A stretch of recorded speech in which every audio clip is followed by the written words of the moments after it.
The city streets were nearly empty that Christmas Eve. Most people were already home with their families, wrapping last-minute gifts or putting cookies out for Santa. But David was just leaving his office building. His tie loosened and his mind tired from the company holiday party that had run later than expected. He'd wanted to leave hours ago. His 7-year-old daughter Sophie was spending the evening with his parents and he missed her. The holidays were always hard since his wife passed away 3 years ago. He went through the motions, tried to make things special for Sophie, but there was always that empty chair at the dinner table, that missing voice in their home. David pulled out of the parking garage and started the familiar drive home. The roads were quiet, almost peaceful. Light snow had started to fall, making everything look like a Christmas card. He turned on the radio, some classic holiday song playing softly as he navigated through the downtown area. Instead of taking the highway like usual, David decided to cut through the warehouse district. It would save him about 10 minutes, and he was eager to get home, maybe call his parents and say goodnight to Sophie before she fell asleep. The streets here were darker, lined with old industrial buildings that were mostly vacant now. His headlights cut through the darkness as he drove past loading docks and chain-link fences. That's when he saw it. At first he thought it was just a pile of garbage bags stacked against a dumpster. The area was known for illegal dumping, and he almost drove past without a second thought. But then something moved. David slowed the car, squinting through the windshield. The pile shifted again, and he realized with a jolt that it wasn't trash at all. It was a person, a small person. David's heart started racing. He pulled the car over to the side of the road, his hazard lights blinking in the darkness. For a second he just sat there gripping the steering wheel. Should he call the police? What if it was dangerous? But what if someone needed help? He grabbed his phone and got out of the car, approaching slowly. The temperature had dropped below freezing, and his breath came out in white clouds. As he got closer, he could see more clearly now. It was a child, a girl, maybe 9 or 10 years old. She was curled up in a filthy blanket, her small body pressed against the black garbage bags like she was trying to absorb any warmth they might hold. "Hey," David called out softly, not wanting to scare her. "Are you okay?" The girl's eyes flew open. Even in the dim light from the street lamp, David could see they were bright green and filled with fear. She scrambled backward, her hands clutching a worn backpack to her chest like it was the most precious thing in the world. David stopped moving and held up both hands. "It's okay. I'm not going to hurt you, I promise." He kept his voice gentle, the same tone he used when Sophie had nightmares. "I just want to help. It's really cold out here." The girl didn't say anything. She just stared at him, her whole body tense like she was ready to run. David could see she was shivering badly. She wore several layers of clothes, but they were all torn and dirty. Her shoes had holes in them, and her hands looked raw and red from the cold. "My name is David," he said, crouching down to seem less threatening. "What's your name?" Still nothing. The girl's eyes darted from him to his car and back again, clearly trying to figure out if he was a threat. "Listen, I have a daughter about your age. She's with her grandparents right now. If she were out here in the cold, I'd hope someone would stop and help her." David pulled out his phone slowly. "We can call someone, okay? Someone who can help you. Or I can drive you to a warm place. There's a shelter a few miles from here." The wind picked up and the girl hunched deeper into her blanket. Her lips looked blue. "Please," David said. "You can't stay out here. It's Christmas Eve. It's going to get even colder tonight." Finally, in a voice so quiet he almost missed it, she spoke. "I'm Lily." David felt relief wash over him. "Hi, Lily, it's nice to meet you." He stood up slowly. "Will you let me help you? Just to get you somewhere warm." Lily looked at him for what felt like forever. He could see her weighing her options, trying to decide if trusting a stranger was more dangerous than staying out here in the freezing cold. Finally, she gave a tiny nod. David walked back to his car and opened the passenger door, cranking up the heat as high as it would go. Lily followed slowly, still clutching her backpack. She got in carefully like she might need to jump out at any moment. David noticed she didn't put on her seatbelt and he didn't push it. He just wanted to get her warm. As he drove, David kept glancing over at her. She stared straight ahead, her hands held out toward the heating vents. Now that she was in better light, he could see just how bad her situation was. Her face was smudged with dirt, her hair tangled and matted. One of her sleeves was torn and he could see bruises on her arm. When did you eat last? David asked gently. Lily shrugged. Yesterday, I think, maybe. David's chest tightened. He spotted a diner up ahead, one of those 24-hour places that stayed open even on holidays. Are you hungry? We could get you some food. Something hot? For the first time, Lily's expression changed slightly. She looked at him, then nodded. The diner was nearly empty. Just one waitress behind the counter and an older man in a corner booth reading a newspaper. David led Lily to a booth near the back and ordered hot chocolate and chicken soup for her, along with a burger and fries. The waitress gave them a curious look but didn't say anything. While they waited for the food, David pulled out his phone. I need to call some people who can help you, okay? People whose job it is to make sure kids have safe places to stay. Lily's eyes went wide with panic. No, please don't call them. They'll just send me back and I can't go back there. I can't. Back where? David asked. But Lily just shook her head and looked away. The food arrived and Lily ate like she hadn't seen a meal in weeks. She barely paused between bites, shoveling food into her mouth so fast David worried she might choke. He ordered her another burger and watched as she ate that too. He did call social services while she ate, stepping away from the table. The worker on duty told him that because of the holiday, their emergency placements were full. The best they could do was have her stay in a holding facility overnight until they could find a proper placement the day after Christmas. David hung up and looked at Lily, who had finished eating and was now just holding the mug of hot chocolate like it was a lifeline. She looked exhausted, her eyes drooping despite obvious efforts to stay alert. The thought of taking her to some cold facility where she'd spend Christmas alone made him feel sick. He made a decision that surprised even himself. He called his parents, explained the situation, and despite their concerns, they agreed he was doing the right thing. David would take Lily home for the night, give her a safe, warm place to sleep, and tomorrow they'd figure out the next steps together. Lily, David said, sliding back into the booth, how would you feel about coming to stay at my place tonight? Just for tonight. I have a guest room and you'd be safe there. Tomorrow we'll work everything out. Lily studied his face for a long moment. Then, for the first time that night, she gave him a small, tentative nod.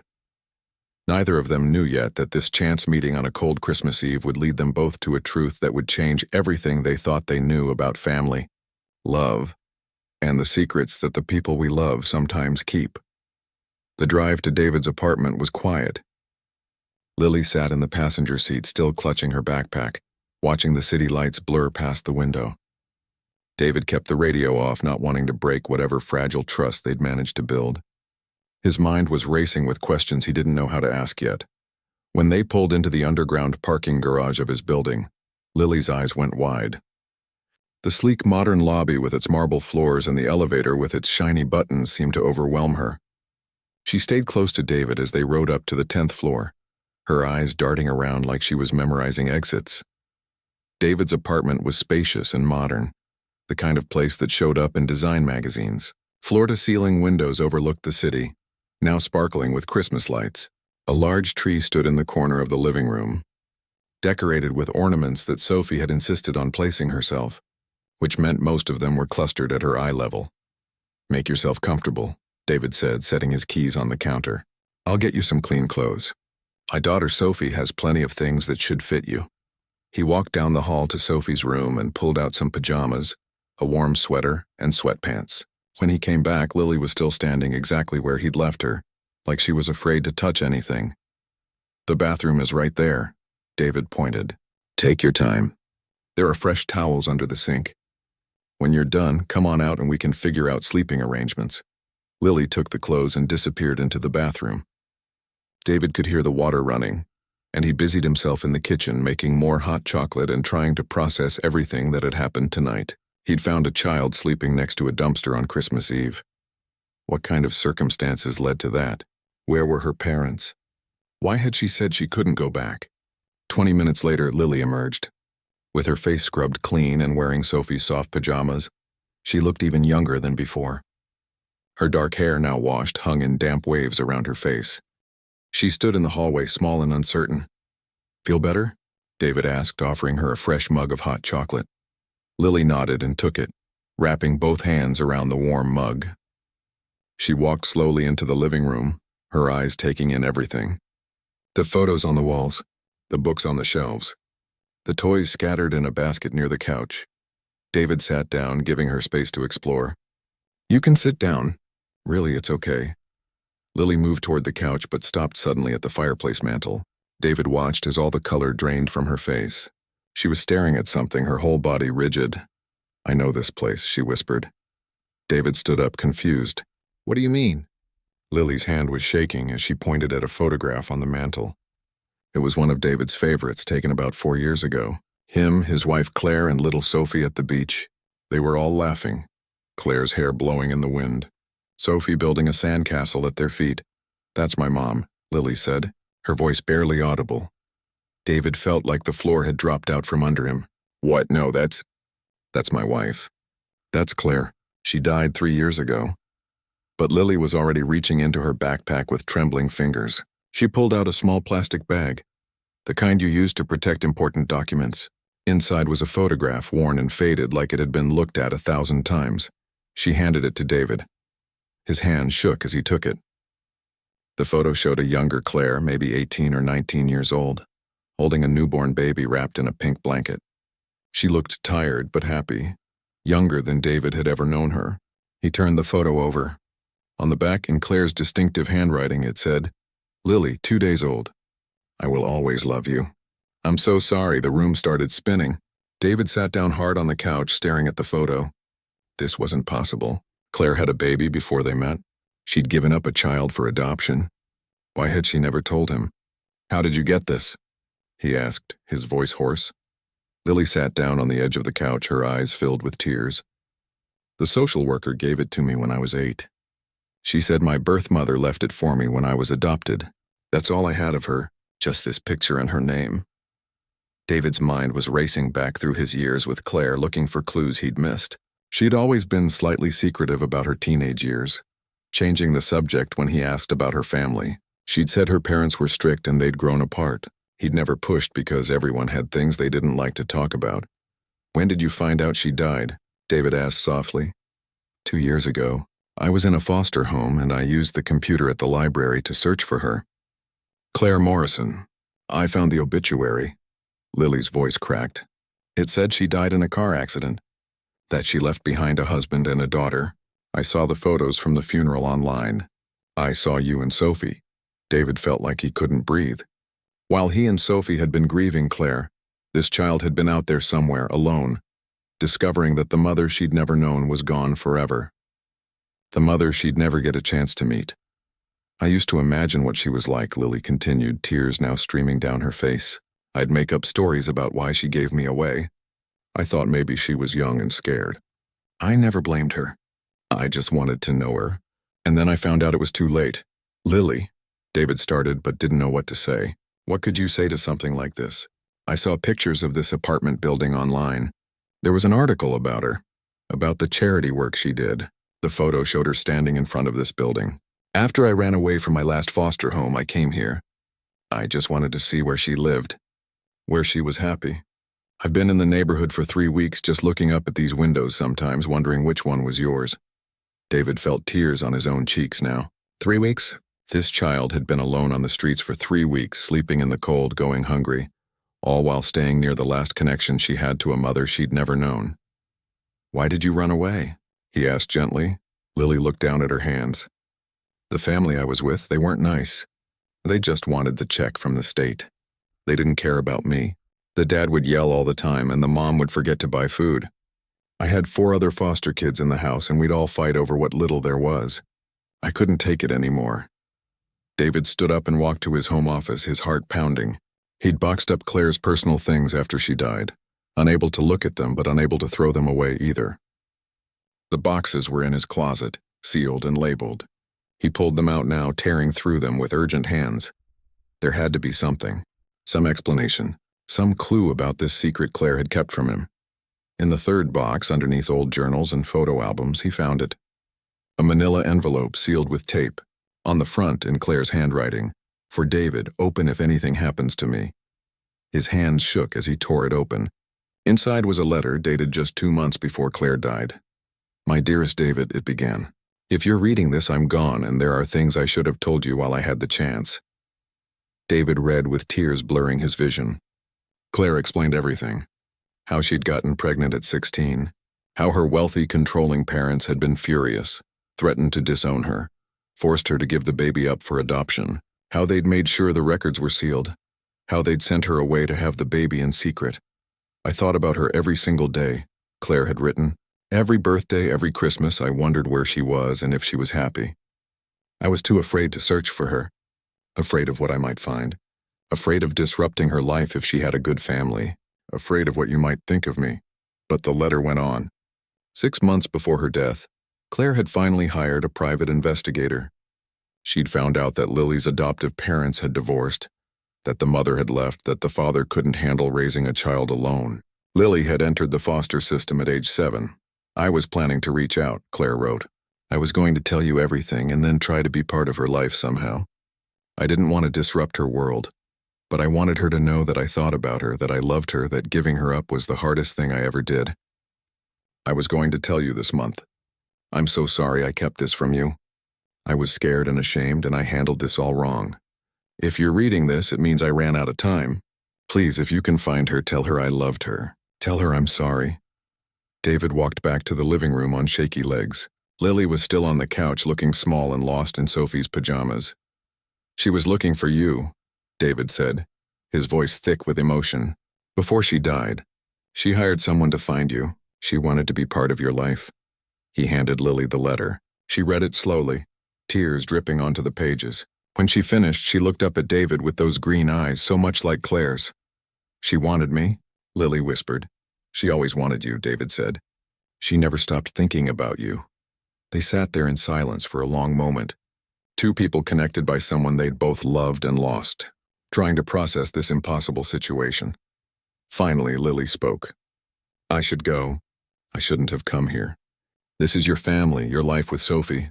I didn't mean to mess everything up. No, David said firmly.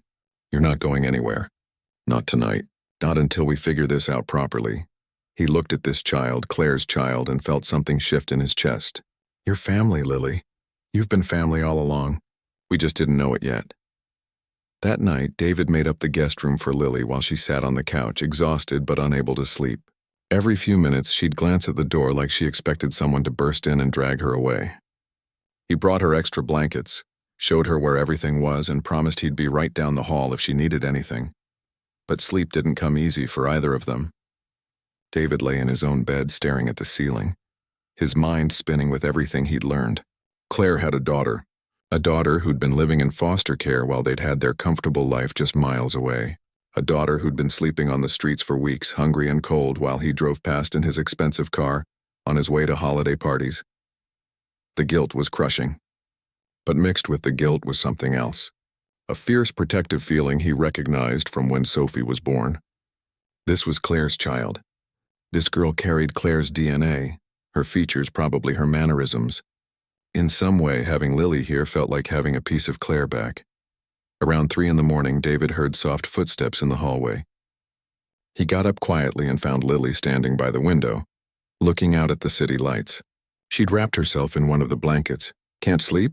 He asked gently. Lily shook her head. I keep thinking I'm going to wake up back on the street, that this is just a dream. David sat down on the couch and motioned for her to join him. It's not a dream. You're safe here. For how long? Lily asked, her voice small. Social services will come tomorrow. They'll put me back in the system. They always do. We'll figure something out, David said, though he had no idea what that would be. I promise you I'm not going to let you end up back on the streets. The next morning was Christmas. David woke up early and called his parents, asking them to bring Sophie over a little later than planned. He needed time to figure out how to explain this situation to a 7-year-old. Lily emerged from the guest room looking nervous. David made breakfast, simple things like pancakes and eggs, and watched as she ate carefully, like she still couldn't quite believe this was real. They sat at the kitchen table in an awkward silence, both of them trying to process this strange new reality. Tell me about the foster homes, David said finally. How many have you been in? Lily counted on her fingers. 7. The first family was okay, but then they moved to another state and couldn't take me. The second family had too many kids already. The third, she trailed off, her face clouding over. They weren't good people. None of the others were much better. Some just wanted the money. Others couldn't handle me. I got angry sometimes, and that made them want to send me back. Angry about what? David asked. About everything, Lily said, her voice rising slightly. About being given away. About not having a real family.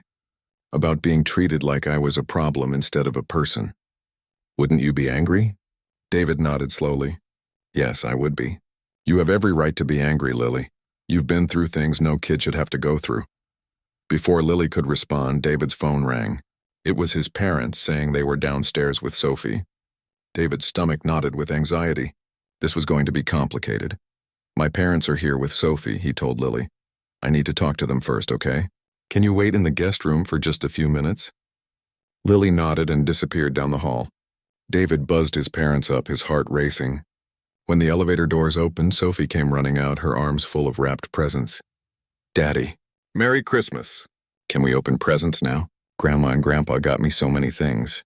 David caught her in a hug, breathing in the familiar smell of her strawberry shampoo. His parents followed behind, carrying bags of gifts and food for Christmas dinner. We need to talk, David said quietly to his parents, while Sophie ran to examine the presents under the tree. Something happened last night. He led them to the kitchen and explained everything in hushed tones. His mother's eyes grew wider with each detail, and his father's face became increasingly concerned. David, this is serious, his father said. You can't just take in a random child, even if she is Claire's daughter.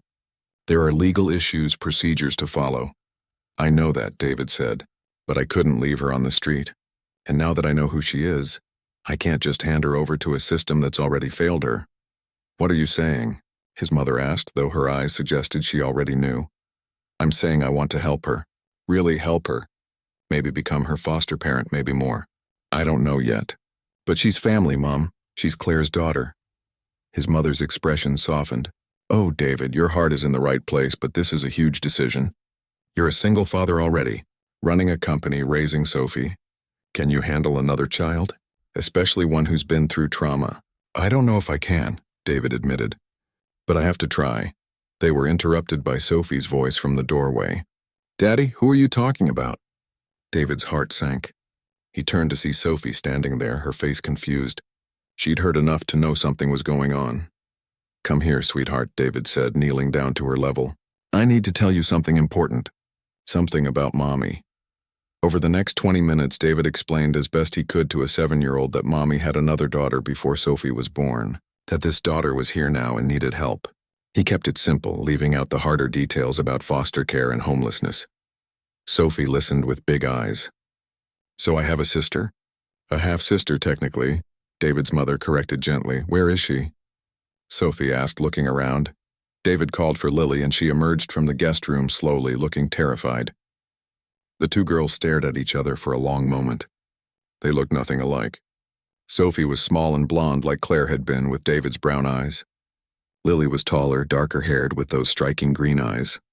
Hi, Sophie said finally. I'm Sophie. This is my grandma and grandpa. I'm Lily, came the quiet response. The adults watched, holding their breath. Sophie walked closer to Lily, studying her with the frank curiosity of a child. You look sad, Sophie observed. Do you want to open presents with us? We have lots. Something in Lily's face cracked at this simple kindness. She nodded, unable to speak. The morning passed in a strange blur. David's parents were clearly uncomfortable with the situation, but tried to be welcoming. Sophie, with the easy acceptance of childhood, simply incorporated Lily into the day. She shared her new toys, showed Lily her room, and chattered away about school and friends and everything 7-year-olds care about. Lily was quiet, overwhelmed, but David could see her gradually relaxing. She even smiled once when Sophie performed an elaborate dance with one of her new stuffed animals. But the real world couldn't be avoided forever. That afternoon, David called his lawyer. Then he called social services. The social worker who answered was sympathetic but firm. They'd need to do a home visit. David would need to apply to become a foster parent, which meant background checks, home inspections, interviews. The process could take months, and there was no guarantee. What happens to Lily in the meantime? David asked. We'll place her in an emergency foster home until we can arrange something more permanent, the worker said. No, David said firmly. She stays here. I'll do whatever paperwork you need, jump through whatever hoops, but she's not going back into the system, not after everything she's been through. There was a pause on the other end of the line. Mr. Morrison, I understand you want to help, but we have procedures. Then let's start those procedures right now, David interrupted. But she stays here while we do them. She's safe here. She's with family. After some back and forth, they reached a temporary agreement. Lily could stay with David on an emergency basis while they fast-tracked his foster parent application. But they'd need to start the process immediately after Christmas. A social worker would visit the next day. When David hung up, his hands were shaking. What was he doing? His father was right. This was complicated. This was going to turn their lives upside down. He had a company to run, a daughter to raise. Taking on a traumatized 10-year-old with behavior issues wasn't going to be easy. But when he walked into the living room and saw Lily and Sophie sitting together on the couch, Sophie showing Lily a photo album of Claire, his doubts faded. Lily was pointing at a picture, asking questions, and Sophie was answering with the authority of someone who'd actually known the woman in the photos. That's Mommy at the beach, Sophie was saying. She loved the ocean. Did you know she could surf? Daddy says she was really good. Lily's eyes were hungry, soaking up every detail about the mother she'd never known. And in that moment, David knew he was making the right choice. This wasn't going to be easy. There would be challenges, struggles, probably some dark days ahead, but this girl deserved a chance. She deserved to know about her mother, to be part of this family. That night, after his parents left and the girls were getting ready for bed, Sophie came to David with a serious expression. Daddy, is Lily going to stay with us? David knelt down. I'm going to try to make that happen. Would that be okay with you? Sophie thought about it, then nodded slowly. I think Mommy would want us to take care of her, right? David pulled his daughter into a tight hug, his eyes stinging with tears. Yes, baby? I think Mommy would want exactly that. The first few weeks were harder than David could have imagined. The social worker came the day after Christmas and started the paperwork for David to become Lily's emergency foster parent. There were background checks, financial reviews, home inspections, and endless forms to fill out. David hired the best family lawyer his money could buy, determined to do this right. But the legal process was just the beginning. Living together was a whole different challenge. Lily had spent 3 years bouncing between foster homes and 3 weeks on the streets. She didn't trust easily. She hoarded food in her room, hiding granola bars and crackers under her mattress like someone might take them away. She kept her backpack packed at all times, ready to run. At night, David would hear her pacing in the guest room, unable to sleep. Sophie tried her best to be a good sister, but she was 7 years old. She didn't understand why Lily didn't want to play with her toys or watch her favorite movies. She got her feelings hurt when Lily snapped at her for asking too many questions. One morning, Sophie came to David crying because Lily had yelled at her for coming into her room without knocking. I was just trying to be nice. Sophie sobbed into David's shoulder. I wanted to show her my new drawing. David held his daughter and felt his heart breaking. He was trying to help Lily, but was he hurting Sophie in the process? Was he being fair to either of them? He sat both girls down that afternoon. We need to talk about boundaries, he said. Lily, Sophie is trying to be your friend, but you need to tell her when you need space. And Sophie, Lily has been through some hard things. Sometimes she needs to be alone, and that's okay. It doesn't mean she doesn't like you. I'm sorry, Lily whispered, not looking at either of them. I'm not good at this. I don't know how to be part of a family. Sophie reached over and took Lily's hand. It's okay. We can learn together. David started taking them both to therapy. Sophie needed help processing the sudden addition to their family. Lily needed help with everything she'd been through. The therapist, a kind woman named Dr. Patterson, worked with them individually and together. Lily has abandonment issues, Dr. Patterson explained to David after one session. She's pushing you away because she's terrified you'll send her back. Every foster family has eventually given up on her. She's testing you to see when you'll do the same. I won't, David said firmly. You need to show her that through your actions, not just your words. Be patient. Be consistent. She needs to learn that love doesn't come with conditions. But patience was hard when David was trying to juggle everything. His business partner kept calling, frustrated that David was missing meetings and working from home more. There were complaints piling up that needed his attention. The company was in the middle of a major deal that required his focus. "You're going to lose this deal if you don't get your head in the game," his partner told him bluntly. "I get that you're going through something personal, but the business can't wait." David felt torn in two. He'd worked for 15 years to build his company. But how could he focus on quarterly earnings when he had two daughters at home who needed him? Then came the incident at school. David had enrolled Lily in Sophie's school, thinking it might help her adjust to have her sister nearby. But 3 weeks in, he got a call from the principal. Lily had gotten into a fight with another student who'd made fun of her clothes. When David arrived at the school, Lily was sitting in the office with a split lip and defiant eyes. The other girl's parents were there too, angry and demanding consequences. "Your daughter attacked our child," the mother said sharply. "She called me trash," Lily shot back. "She said I looked like I lived on the street." David's chest tightened. Lily did look different from the other kids. Even with new clothes, there was something about her that stood out. She was guarded, defensive, always ready for a fight. The other kids could sense it. He took Lily home and they sat at the kitchen table. She refused to look at him, her jaw set stubbornly. "I'm not mad about the fight," David said quietly. "I'm mad that you felt you had to fight at all. Words hurt, I know that. But hitting someone isn't the answer." "Easy for you to say," Lily muttered. "You've never had people look at you like you're nothing." "You're right," David acknowledged. "I haven't, but Lily, you're not nothing. You're not trash. You're smart and strong, and you survived things that would break most people. Don't let anyone make you forget that." Lily's tough exterior cracked slightly. "Why are you doing this?" she asked, her voice breaking. "Why are you helping me? You could have just called social services that night and driven away. Your life would be so much easier." David reached across the table and took her hand. "Because you're family. Because Claire would have wanted this. And because no kid deserves to sleep on the street on Christmas Eve." Tears started rolling down Lily's cheeks. "What if I mess everything up? What if I'm too broken to fix?" "You're not broken," David said firmly. "You're hurt. There's a difference, and we're going to get through this together." But getting through it meant making sacrifices. David cut his hours at work dramatically. He started leaving the office at 3 to pick up the girls from school. He attended every therapy session, every parent-teacher conference.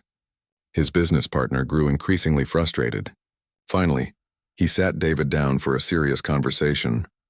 "I think you need to step back from day-to-day operations," his partner said. "Take a leave of absence. Figure out your family situation. We can hire someone to fill in temporarily." David knew it was the right decision, but it still hurt. He'd built this company from nothing. But what was the point of having money and success if he couldn't be there for his daughters when they needed him? The months crawled by. There were good days and bad days. Sophie had nightmares about Lily disappearing. Lily had panic attacks when David was late picking them up from school. But there were also small victories. Lily laughed at one of Sophie's silly jokes. She helped Sophie with her math homework. She called David Dad by accident one day and then looked terrified. But he just smiled and pretended not to notice how big of a moment it was. The court date for the official foster placement hearing was set for April. David's lawyer prepared him for the questions he'd face. His finances were in order, his home was suitable, his background check was clean. But the judge would want to know if he could handle 2 children as a single father, especially when one had significant emotional needs. The night before the hearing, David couldn't sleep. He went to check on the girls and found Sophie's door open. She wasn't in her bed. Panic seized him until he saw light coming from under Lily's door. He opened it quietly. Both girls were asleep in Lily's bed, curled up together under the blankets. Sophie had insisted on sharing the bed after Lily had a nightmare. David stood there for a long moment, watching them breathe in sync. They looked peaceful, like they'd always been sisters. The hearing the next day was intense. The judge asked tough questions. She wanted to know about David's work schedule, his support system, his plans for managing 2 children with different needs. She interviewed both girls separately. David sat in the hallway, his knee bouncing nervously while Lily was questioned. What if she said she didn't want to stay? What if she was still too scared to trust this? When Lily came out, her eyes were red, but she gave him a small nod. Then it was Sophie's turn. She skipped into the judge's chambers like she was going to a party, completely unafraid. 20 minutes later, the bailiff called them all back in. The judge looked at David over her glasses, her expression unreadable. "Mr. Morrison," she began, "this court recognizes that this is an unusual situation. However, after reviewing all the evidence, speaking with the children, and considering what's in the best interest of the minor, I'm granting your petition for foster placement." David felt his knees go weak with relief. Lily grabbed his hand, squeezing tight. "But," the judge continued, "I want to be clear. This is a 6-month provisional placement. We'll be monitoring the situation closely. There will be regular check-ins with social services, continued therapy for both children, and home visits. If at any point I feel this placement is not working, we'll revisit the arrangement. Do you understand?" "Yes, Your Honor," David said. "Thank you." Outside the courthouse, Sophie hugged Lily tight. "You're staying. You're really staying." Lily hugged her back, and for the first time since David had found her, she smiled. Really smiled. It transformed her whole face. But David knew this was just the beginning. They had 6 months to prove this could work. 6 months to show the court, and more importantly to show Lily that this family was real and permanent. 6 months to heal years of hurt. As they walked to the car, Lily hung back slightly. "David?" she said quietly. "Thank you for not giving up on me." David put his arm around her shoulders. "I never will," he promised. "That's what family does. We don't give up on each other." The 6 months flew by faster than David expected. Some days were beautiful. The girls would do homework together at the kitchen table, or they'd have movie nights with popcorn and blankets. Lily started opening up more, sharing stories about her life before, laughing at Sophie's terrible jokes. But other days were hard. Really hard. Lily still had nightmares that left her screaming in the dark. She still hoarded food sometimes, still kept her backpack by the door. There were moments when she'd shut down completely, going silent for hours, retreating into herself where nobody could reach her. The worst day came in July. David had been at a meeting that ran late, stuck in traffic on the way home.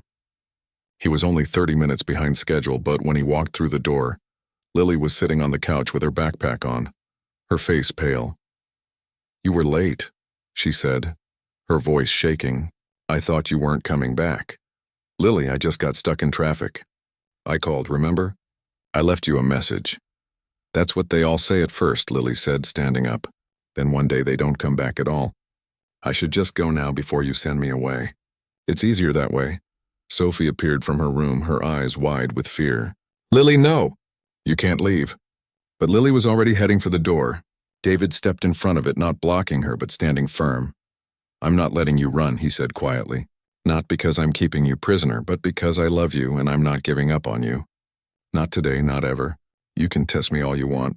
You can push me away, yell at me, give me every reason to quit, but I won't.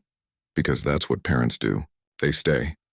Lily's tough mask crumbled. She dropped her backpack and collapsed against David, sobbing. Sophie ran over and wrapped her arms around both of them. They stood there in the hallway for a long time, holding each other while Lily cried out years of pain and fear. After that night, something shifted. Lily started calling David Dad regularly instead of by accident. She stopped keeping her backpack packed. She even cleared out most of the food she'd been hiding in her room. The progress wasn't linear. There were still setbacks, but the trend was moving in the right direction. In September, the 6-month review came. The social worker had been visiting regularly, watching how they interacted, talking to the girls' teachers and therapists. David was nervous, but he felt good about their chances. The social worker sat with David in his living room while the girls were at school. She flipped through her notes, her face serious. "Mr. Morrison, I'll be honest with you. When this case first came across my desk, I had doubts. Single father. High-pressure job, taking in a traumatized child with significant behavioral issues. I've seen situations like this fail more times than I can count." David's heart sank. This was it. After everything, they were going to take Lily away. "But," the social worker continued, and David looked up, "I've also never seen a parent work harder than you have. You cut back your work hours. You show up to every appointment. You've been patient and consistent even when Lily pushed you away. And most importantly, both girls are thriving. Sophie's teacher says she's more empathetic and mature. Lily's grades have improved dramatically and her therapist reports significant progress." "So what are you saying?" David asked, afraid to hope.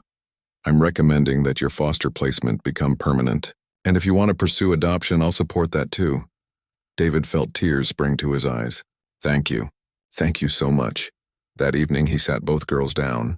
I have news, he said, and their faces showed a mixture of hope and fear. The social worker came today. She said Lily can stay, permanently. Sophie squealed and jumped up, but Lily just sat there frozen. Permanently? She whispered. Like forever? You're not going to change your mind? Never, David said firmly. You're my daughter, Lily, and if you want, I'd like to make it official. I'd like to adopt you. Lily stared at him for a long moment. Then she asked the question that had been haunting her. But what about Claire? She's not my real mom, not really. She gave me up. Why would you want to keep me when she didn't? David pulled out his phone and showed Lily a video he'd found months ago while going through old files. It was from Claire's birthday, just a year before she died. In the video, she was talking to the camera, a little tipsy from wine, getting philosophical about life. My only regret, Claire said in the video, her eyes sad, is that I let fear keep me from the people I love. There's someone out there I should have fought for, someone I think about every single day, and I hope wherever she is that she's happy and loved and knows that giving her up was the biggest mistake of my life. Lily watched the video 3 times, tears streaming down her face. She said that? She really said that. She loved you, David said. She never stopped loving you. And I know if she were here, she'd be so proud of how strong you've been. She'd want you to have a family. She'd want you to be happy. I want to stay, Lily said, her voice breaking. I want to be adopted. I want to be part of this family for real. The adoption process took another 4 months. More paperwork, more court dates, more waiting. But this time the waiting felt different. There was hope in it. A future taking shape. The final court date was in January, almost exactly 1 year after David had found Lily sleeping next to that dumpster. The courtroom was fuller this time. David's parents were there, fully supportive now that they'd seen how hard everyone had worked. Some of Sophie's friends from school came with their parents. Even Dr. Patterson, their therapist, was there to show support. The judge, the same one who'd granted the provisional placement, looked at the family with warm eyes. I've been a family court judge for 23 years, she said. I've seen a lot of foster placements. Some work, many don't. But every once in a while I see something special. A family that chooses each other, that fights for each other, that refuses to give up even when things get hard. She looked directly at Lily. Young lady, I've read all the reports about your progress. Your teachers say you're excelling in school. Your therapist says you've done remarkable work. But most importantly, I've watched you transform from a scared, defensive child into a confident young woman who knows she's loved. That's what family does. The judge signed the papers with a flourish. The adoption is finalized. Lily Morrison, you are officially and legally the daughter of David Morrison and the sister of Sophie Morrison. Congratulations to you all. The courtroom erupted in applause. Sophie jumped up and down. David pulled Lily into a tight hug, both of them crying. Lily hugged him back hard. No longer afraid to show affection, no longer worried it would be taken away. Outside the courthouse, Sophie insisted they take 1,000,000 pictures. In one of them, all 3 of them stood together, genuinely smiling. It was so different from that formal family photo on the mantel, the one with Claire, but it was just as real, just as full of love. That night, David made Lily's favorite dinner. They ate together at the table, talking and laughing like they'd been a family forever. After dinner, Sophie presented Lily with a gift she'd made in art class. It was a painting of 3 stick figures holding hands under a rainbow, with the words "My Family" written in shaky letters across the top. Lily hung it on the refrigerator right in the center, where everyone could see it. Later, after the girls were in bed, David went to check on them. He found them both in Sophie's room this time, sleeping in the same bed again. It had become their habit on important nights. They needed the comfort of knowing the other was close. David stood in the doorway watching his daughter sleep. A year ago, he'd been alone with his grief, going through the motions of life but not really living. Sophie had been starting to forget her mother's voice. They'd been stuck, unable to move forward. Then he'd found Lily, and everything had changed. Not in an easy way, not in a simple way, but in a way that mattered. He thought about that Christmas Eve, driving home from his holiday party, taking that shortcut through the warehouse district. If he'd taken the highway instead, if he'd driven past without stopping, If he'd been too afraid to get involved, his life would be so different now, but he hadn't. He'd stopped. He'd helped. He'd stayed. And in doing so, he'd found something he didn't even know was missing. He'd found his way back to life. He'd found purpose beyond his work. He'd found Claire's daughter, a piece of the woman he'd loved that he thought was lost forever. Most importantly, he'd found that family wasn't just about blood or biology.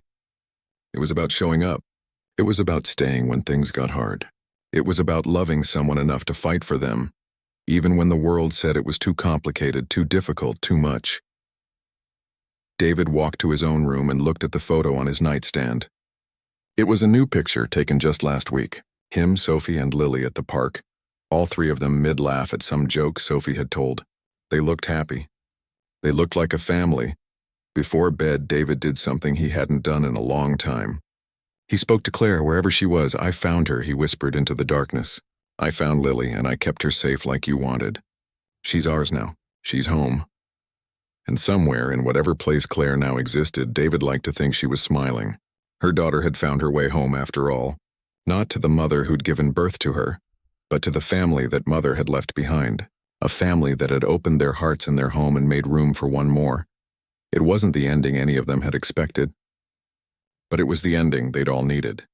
A family forged not by chance or biology, but by choice, love, and the simple act of stopping when someone needed help. On Christmas Eve, they all drove together through that same warehouse district. It was tradition now, their way of remembering where their story began. The dumpster was still there, but instead of pain, it represented something else now. Hope, second chances, the power of not driving past when someone needs you. "Thank you for stopping that night," Lily said from the back seat. David looked at her in the rearview mirror. "Thank you for getting in the car."